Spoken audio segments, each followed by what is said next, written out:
টাকা হয়েছিল 2023 সালের নভেম্বরে। আমি তখনও এসেছিলাম, তার আগে সেপ্টেম্বরে ডাকা হয়েছিল, আমি তখনও এসেছিলাম।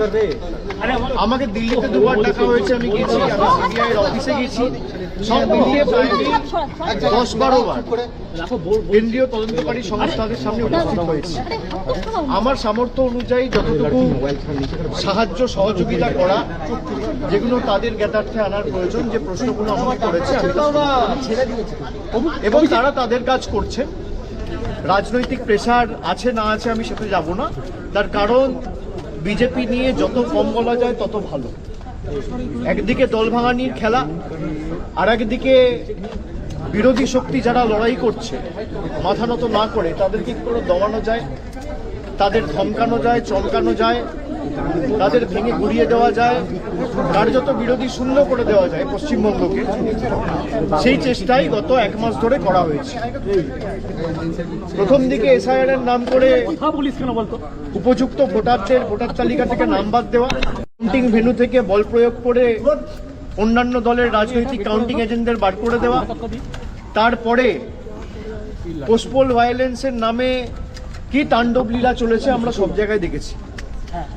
বিরোধীরা যাতে বিরোধী দলনেতা স্বীকৃতি না পায় সেই নিয়ে ষড়যন্ত্র, কনস্পিরেসি, দল ভাঙানো, এমপি ভাঙানো, এমএলএ ভাঙানো, এইসব করে কোনো লাভ নেই। তারা ভেবেছিল যারা এজেন্সির ভয়ে এদিক ওদিক চলে যাচ্ছে মমতা বন্দ্যোপাধ্যায়ের সাথে বা মানুষের স্বার্থকে সামনে রেখে যারা লড়াই করছে, আমরা হয়তো চলে যাব, দমে যাব, মাথা নত করব, আত্মসমর্পণ করব, বিকিয়ে যাব। আমাদের গলা কেটে দিলেও আমরা আত্মসমর্পণ করার লোক না, আমরা লড়াই করার লোক। আমাকে যতবার ডেকেছে আমি বিগত দিনেও এসেছি, আমি আগামী দিনেও আসবো। যে কেস নিয়ে আমাকে ডাকা হয়েছে, এই যে মামলা কেস 4 বছর আগে ইসিআইআর রেজিস্টার হয়েছে, সিবিআই এনকোয়ারি শুরু করেছে জুন মাসে 2022 সালে। তৎকালীন শিক্ষামন্ত্রী পার্থ চট্টোপাধ্যায় গ্রেপ্তার হয়েছিলেন জুলাই মাসে। যারা যারা গ্রেপ্তার হয়েছিলেন কেউ আজ পর্যন্ত এখন আর কোনো সুরাহা হয়নি।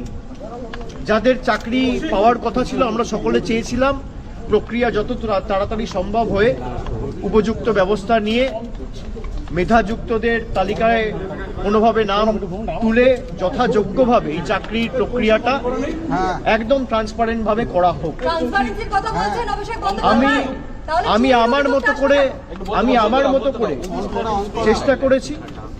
যখন যেখানে আমাকে যা প্রশ্ন করেছে আমি তার উত্তর দিয়েছি, এবং আগামী দিনেও তারা যদি আমাকে ডাকে, আমার যদি কোনো পূর্ব নির্ধারিত কর্মসূচি না থাকে, আমি নিশ্চিতভাবে